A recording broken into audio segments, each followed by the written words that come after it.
Welcome to IFS students. हमारे साथ में कनेक्टेड है आज Soban and he has recently qualified CSI net life science exam. So let's welcome him and let's know his journey and देखते हैं कि आप आज क्या क्या नई बातें इनसे सीख सकते हो। तो hi Soban, how are you doing? I am good. Okay great.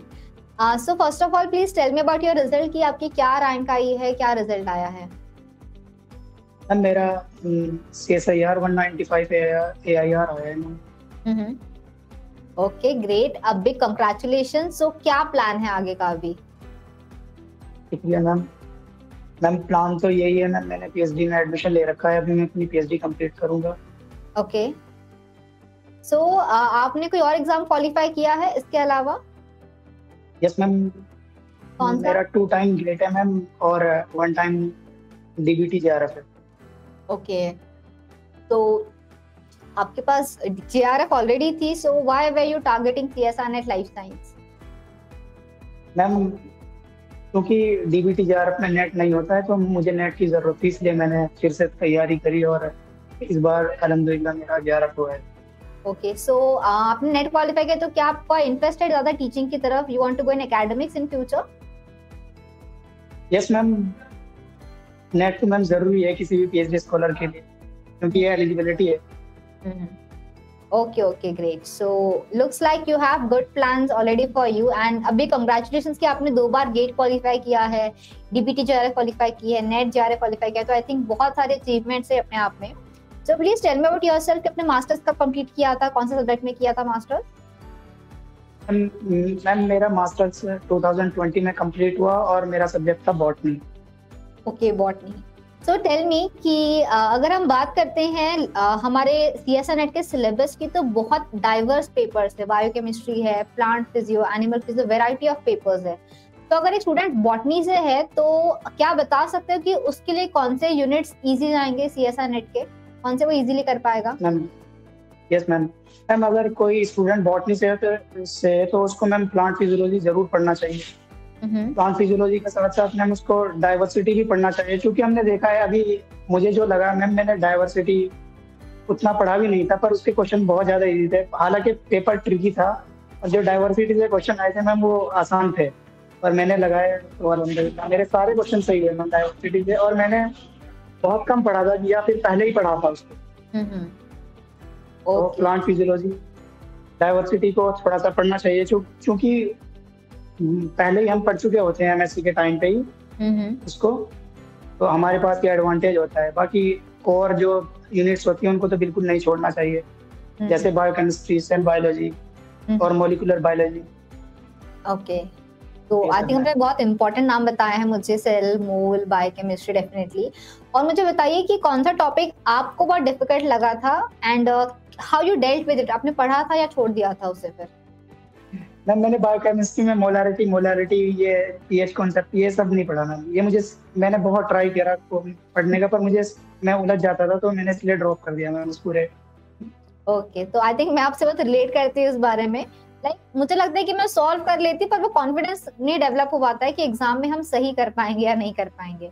तो आई थिंक थर्मोडायनामिक्स के कुछ क्वेश्चंस हो गए, मोल कॉन्सेप्ट हो गया है, कर पाते हैं सॉल्व पर थोड़ा टाइम लगता है एंड मुझे लगता है कि उस टाइम पे हम कोई और पढ़ेंगे तो शायद मैं जल्दी उसको कर पाऊंगी।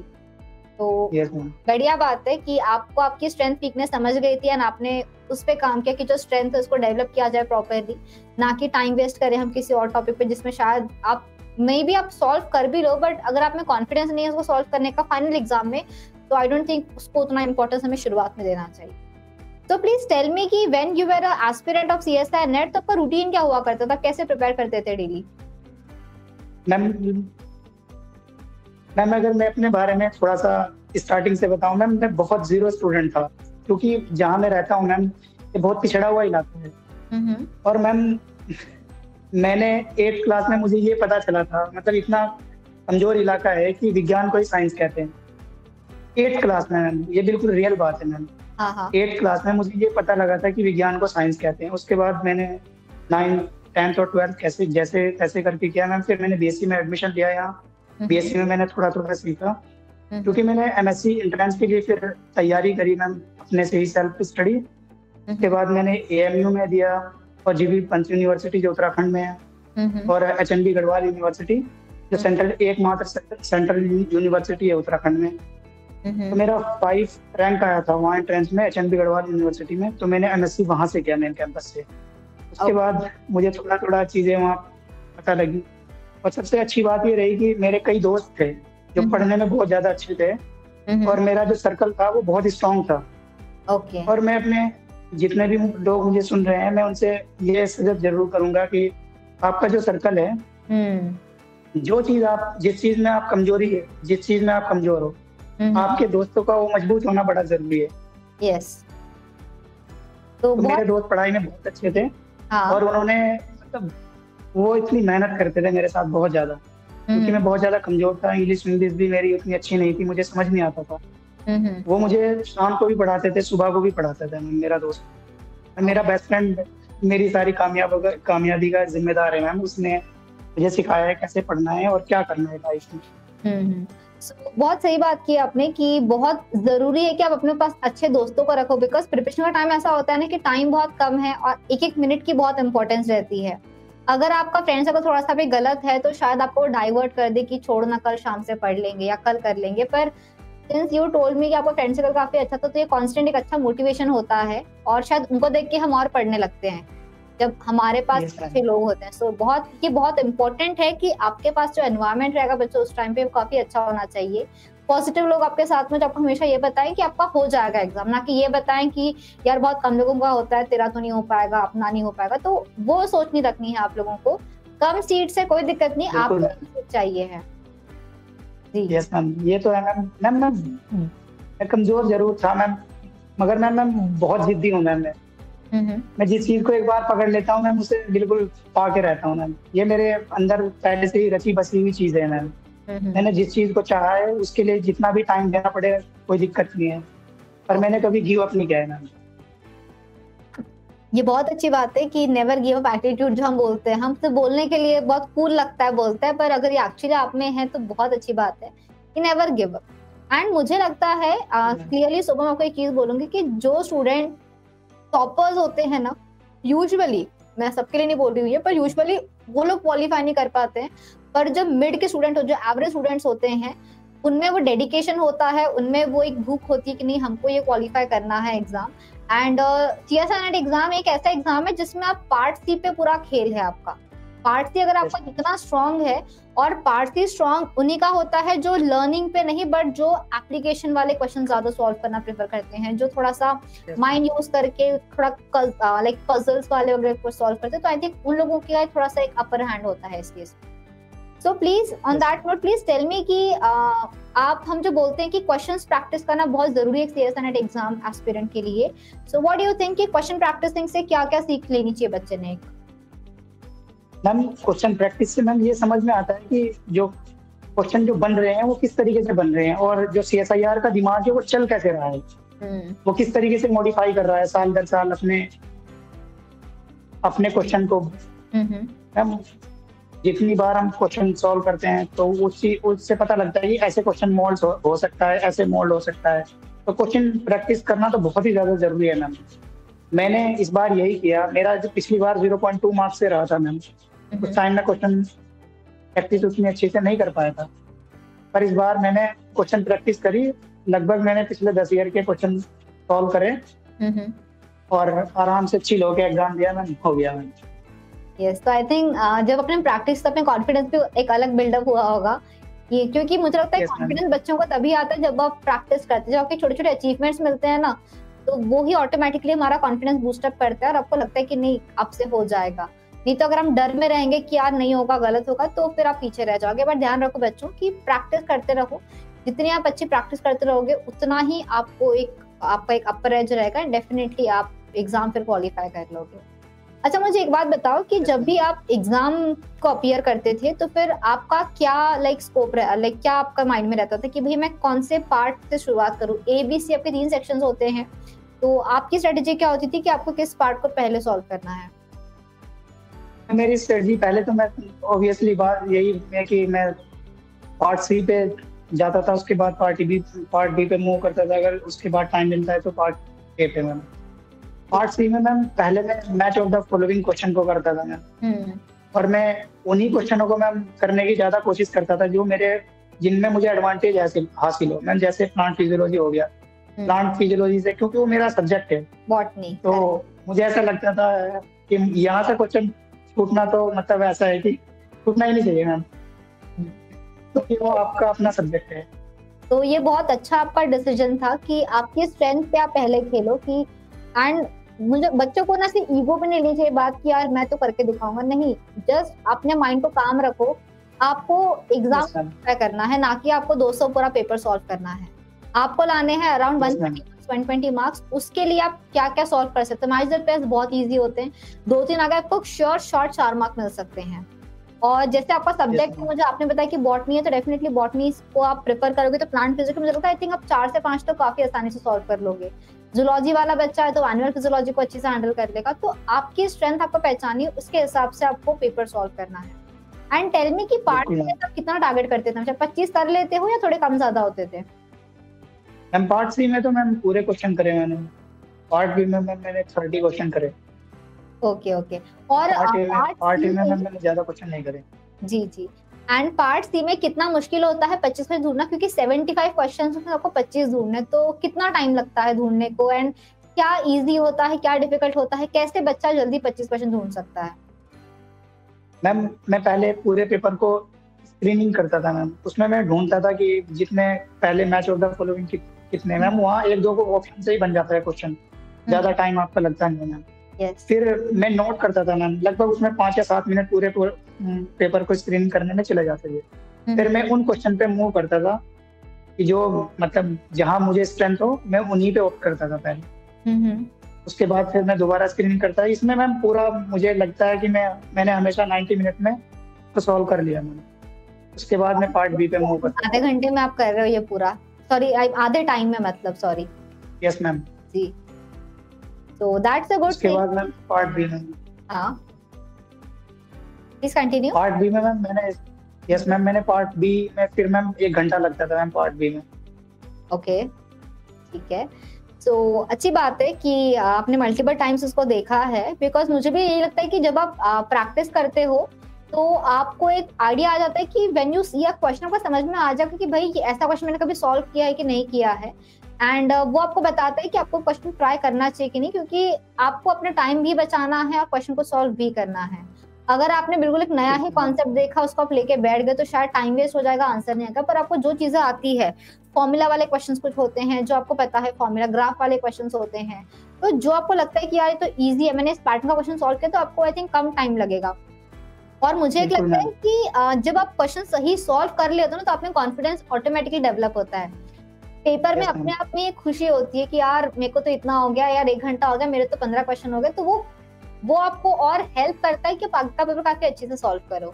सो दैट्स वंडरफुल कि आपने अपनी स्ट्रेंथ पे खेला पहले, कि भाई जो मुझे आता है मैं वो पहले कर लूंगा, 90 मिनट्स में मैं पूरा पेपर देख लूंगा, एक बार पार्ट सी वाला ट्राई कर लूंगा कि हो जाए मेरे।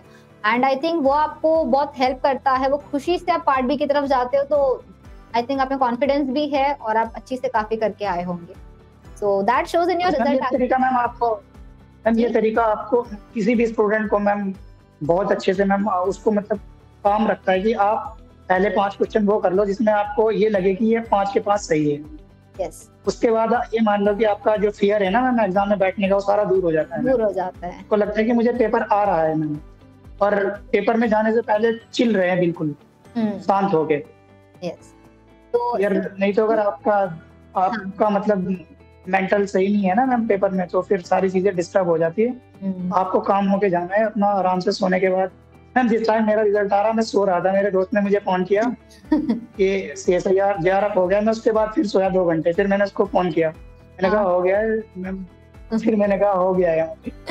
नहीं ये बहुत अच्छी बात है। मुझे लगता है कि like see being an educator, मैं तो बच्चों को बोल दूं कि टेंशन मत लो, रिलैक्स करो, पर आई थिंक एक थोड़ी एंग्जाइटी तो होती है बच्चों को जब आप सेंटर में जाते हो। तो लगता है कि ये कैसे क्वेश्चन आएंगे, हमने पढ़ा है वही आएगा या कुछ नया आएगा, तो वो तो रहना। एंड आई थिंक जो पढ़ता है उसको एंग्जाइटी रहती है, जो नहीं पढ़ता उसको तो वैसे भी कुछ नहीं फील होगा।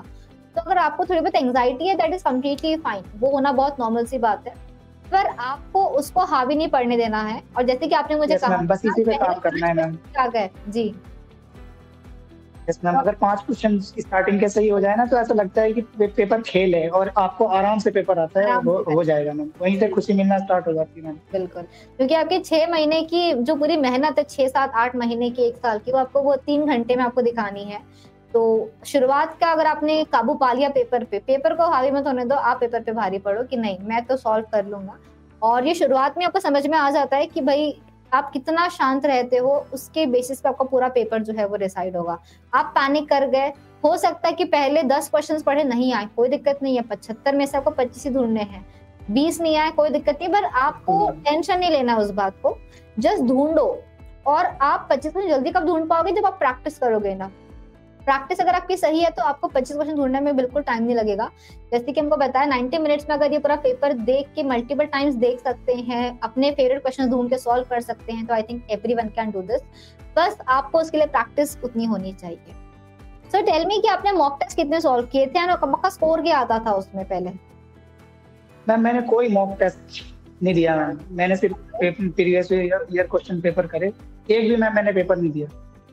ओके, तो आपको लगता है कि अगर आप पेपर दे दे तो उसका और कुछ फायदा हो सकता था मॉक टेस्ट देने का? यस मैम, हो सकता था, उससे आपका तजुर्बा और ज्यादा अच्छा हो सकता था, क्योंकि वो बैठने का तरीका उसी तरीके से वो बिल्कुल उसके जैसा ही होता है मैम, जैसा हम रियल एग्जाम देते हैं जी। वही अगर आप वही फीलिंग लेके बैठो और उसी तरीके से ऑफ करो तो वो आपका अच्छा मैम मदद कर सकता है मैम। यस, तो वो 3 घंटा जो आपको बैठना है, समझना है, ABC का डिफरेंस। यस मैम, बिल्कुल बिल्कुल बिल्कुल।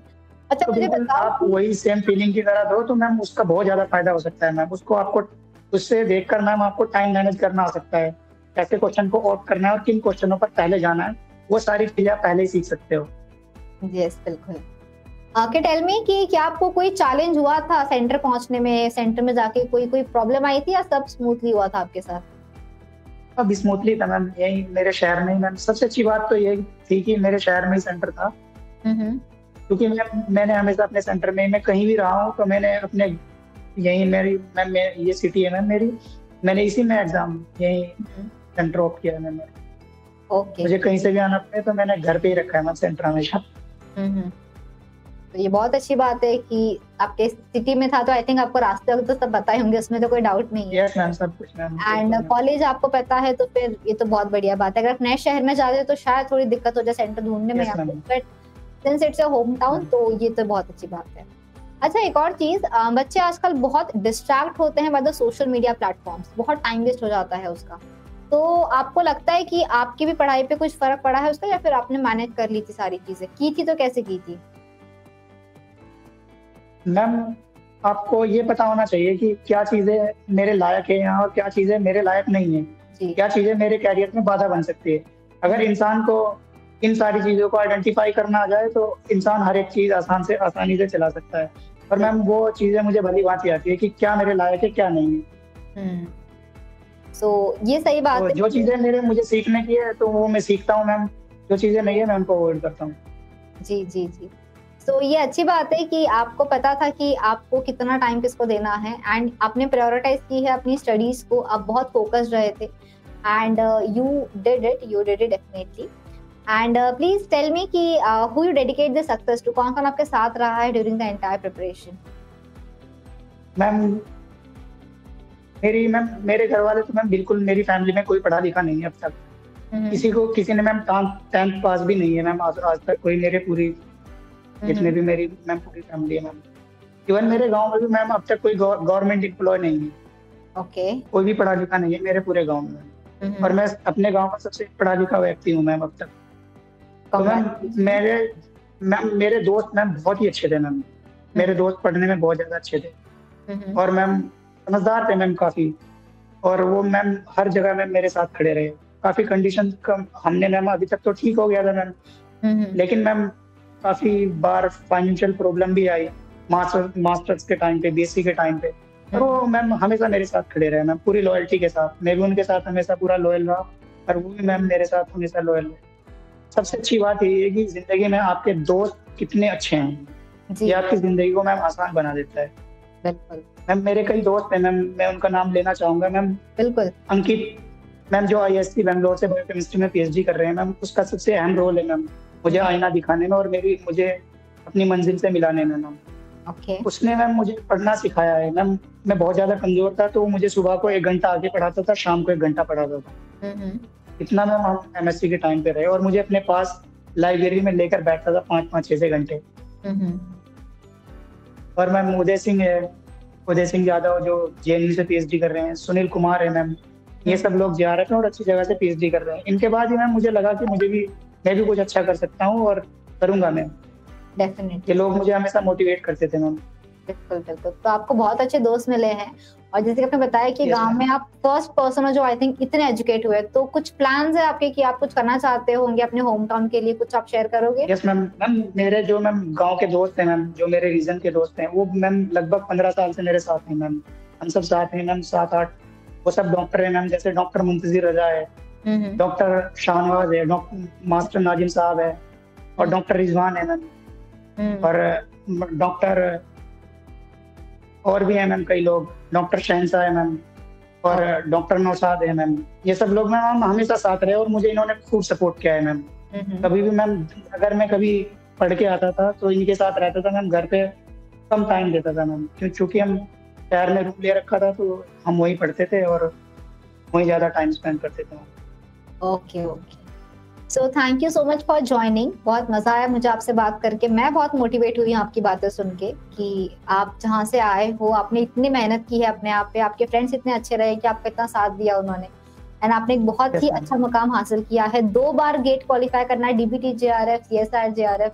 आई थिंक बहुत डेडिकेशन चाहिए इतने क्वालिफिकेशंस करने को।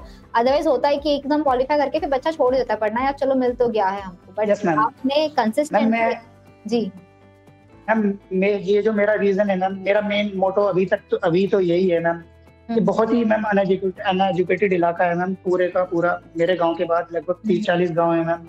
लिटरेसी रेट बहुत ज्यादा कम है, तो मैं उस पर काम कर रहा हूँ। और मैं यहाँ से मैम ये मैसेज देना चाहता हूँ जितने भी मेरे छोटे भाई बहन पढ़ रहे हैं, कि वो अपने आप को कमतर ना समझे।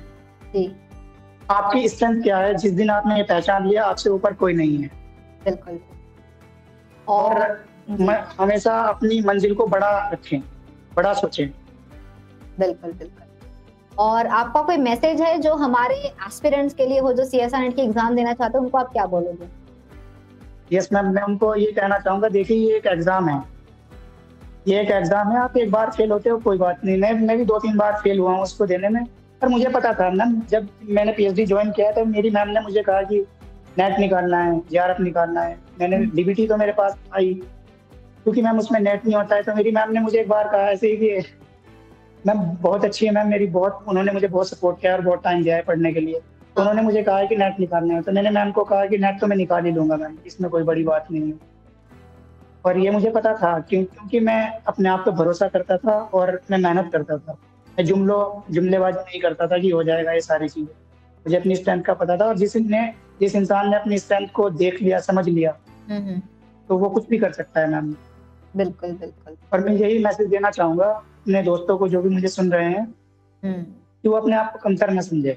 आप कर सकते हो, आपको छोड़ना नहीं है बस। बिल्कुल बिल्कुल। सो बहुत अच्छी बात की आपने कि बच्चों कंसिस्टेंसी मेंटेन करो, छोड़ना नहीं है बिल्कुल, पढ़ते रहो, कर लोगे क्वालिफाई। अटेम्प्ट 1-2 बार नहीं भी हुआ कोई बात नहीं है, पर आपको डटे। ये तो जाहिर सी बात है मैम, ये तो जाहिर सी बात है मैम। जब आप पढ़ रहे हो तो आप अपनी मंजिल के करीब जा रहे हो। आप अपनी मंजिल के करीब जा रहे हो। मेरा भी मैम 0.2 मार्क्स से नहीं, 0.2 परसेंटाइल से लास्ट टाइम रहा। अगर मैं छोड़ देता तो आज मेरा ना होता। मुझे पता था मैं कर लूंगा, और मैं बिल्कुल नजदीक हूँ अपनी मंजिल के।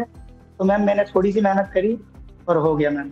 बिल्कुल बिल्कुल। सो बहुत अच्छा लगा मुझे आपसे बात करके कि इतने सक्सेस के बाद भी आप डटे रहे कि नहीं, नेट क्वालिफाई करना है ताकि मैं कुछ एजुकेशन के लिए कर सकूं, आप अपने होम टाउन के लिए कुछ कर सको। एंड मुझे पूरा विश्वास है कि जितना डेडिकेशन आपने यहाँ शो किया, डेफिनेटली आप अपने होम टाउन में भी कुछ एक बड़ा चेंज लेके आओगे, और आपके होम टाउन से बहुत सारे और बच्चे आएंगे जो आई थिंक आपसे भी ज्यादा एक टाइम के बाद एजुकेट हो जाएंगे। बिल्कुल मैम, बिल्कुल आएंगे मैम। Yes definitely. तो मेरे गांव के मैम लोग उतने ज्यादा पढ़े लिखे नहीं है, पर वो हमेशा मैम मुझसे उम्मीद रखते हैं कि कुछ ना कुछ करेगा ये लड़का और अच्छा कर रहा है। बहुत प्राउड वाली हो गया आपके लिए भी ये मुझे, क्योंकि मुझे समझ में आती है कि जब हमारे बच्चे हमसे भी आगे जाते तो हमको और गर्व फील होता है उनके लिए। मेरे गाँव के लोग मैम मुझे बहुत प्यार करते हैं और बहुत मोहब्बत करते हैं, और हमेशा मुझ में वो एक उम्मीद देखते हैं, ये कुछ ना कुछ करेगा मैम। वो ये नहीं कहते कि अपने लिए कुछ करे ना करे, लेकिन उनको ये उम्मीद है कि हमारे बच्चों के लिए, अपने गाँव के लिए कुछ ना कुछ करेगा। और मैम मैं इसके लिए मैम प्रतिबद्ध हूँ, इंशाल्लाह मैं कुछ ना कुछ जरूर करूंगा मैं अपने गाँव के लिए, अपने पूरे रीजन के लिए। So thank you so much for joining and I wish you all the very best from the entire team and I very hope कि आपके जो भी aspirations है definitely आप fulfill कर लोगे सारे, और आपके जो भी होम टाउन में जितने भी आपके लोग हैं जिनको आपसे बहुत ज़्यादा expectations है, सबके expectations पर बिल्कुल खरा उतरने वाले हो। So all the very best and अभी congratulations on your great success of qualifying these big exams इतने जल्दी and all the students out there, students, I think आपको बहुत सारा motivation आज feel हुआ होगा कि कैसे डेडिकेशन अगर आपको बस रखनी है and the success is yours, definitely आप भी सारे एग्जाम्स क्वालिफाई कर लोगे। तो students, see you all soon with some sessions everyone, एंड कोई भी क्वेरी अगर आपकी है अबाउट एनी एग्जाम्स तो do pin in the comment box everyone. Till then take care, bye bye, have a great day and a very happy learning.